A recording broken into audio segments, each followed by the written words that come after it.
السلام علیکم ورحمۃ اللہ وبرکاتہ۔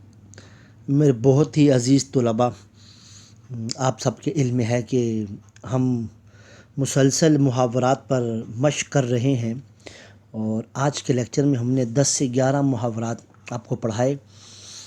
ہم ایک ایک محاورہ پڑھتے تھے، اس کا مطلب آپ کو بتاتے تھے، اس کا معنی آپ کو بتاتے تھے۔ شروع میں ہم خود 2 سے 3 جملے بناتے ہیں، پھر آپ سے بنواتے ہیں، اور ماشاءاللہ آپ کی پارٹیسپیشن بہت اچھی ہوتی ہے، بہت مثبت انداز سے آپ جملے بناتے ہیں، آپ کی محنت ہے۔ تو معمول کے مطابق شارٹ فارم میں اس آڈیو ریکارڈنگ کے اندر آپ کی یاد دہانی کے لیے میں آج کے محاورات کو بیان کرنے جا رہا ہوں۔ آج کا بیٹا پہلا محاورہ ہے ناطقہ بند کرنا۔ ناطقہ بند کرنا، جس کا مطلب ہے دم بند کرنا۔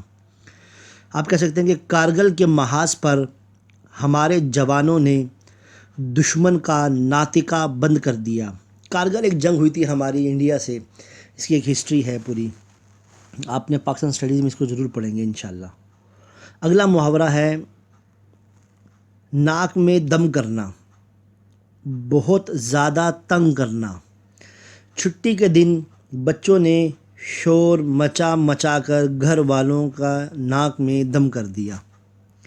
محاورہ نمبر 3 ہے ناکو چنے چبوانا، اس کا مطلب ہے بہت تنگ کرنا۔ آپ جملہ بنا سکتے ہیں کہ پاکستانی کرکٹ ٹیم کسی بھی مخالف کو ناکو چنے چبوانے کی صلاحیت رکھتی ہے۔ اگلا محاورہ ہے ناک کا بال ہونا۔ ناک کا بال ہونا، بہت عزیز ہونا۔ آپ کہہ سکتے ہیں کہ وہاج اپنی وفاداری کی وجہ سے ملک صاحب کی ناک کا بال بنا ہوا ہے۔ اگلا محاورہ ہے نظروں سے گرنا۔ نظروں سے گرنا، اس کا معنی ہے اپنا مقام، اپنی عزت گوا دینا، کھو دینا۔ ہم اس پہ جملہ یہ بنائیں گے کہ شاکر اپنی بری حرکات و سکنات کی وجہ سے علی کی نظروں سے گر چکا ہے۔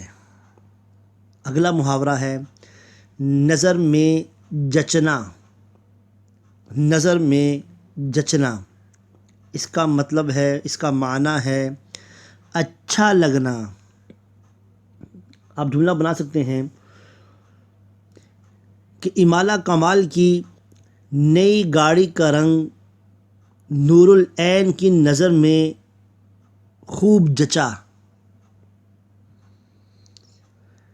اگلا محاورہ ہے نیند حرام کرنا۔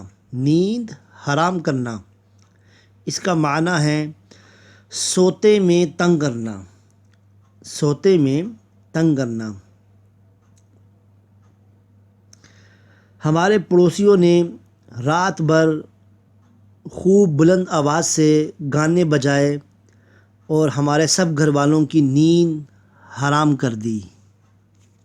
آپ یہ بھی بنا سکتے ہیں بچوں نے رات بھر رو رو کر سب گھر والوں کی نیند حرام کر دی۔ اگلا جملہ ہے بیٹا، اگلا محاورہ ہے ہاتھ پاؤں پھول جانا۔ ہاتھ پاؤں پھول جانا، گھبرا جانا، اس کا معنی ہے گھبرا جانا۔ جیسے آپ کہہ سکتے ہیں کہ بم دھماکے کی خبر سن کر اعلیٰ حکام کے ہاتھ پاؤں پھول گئے۔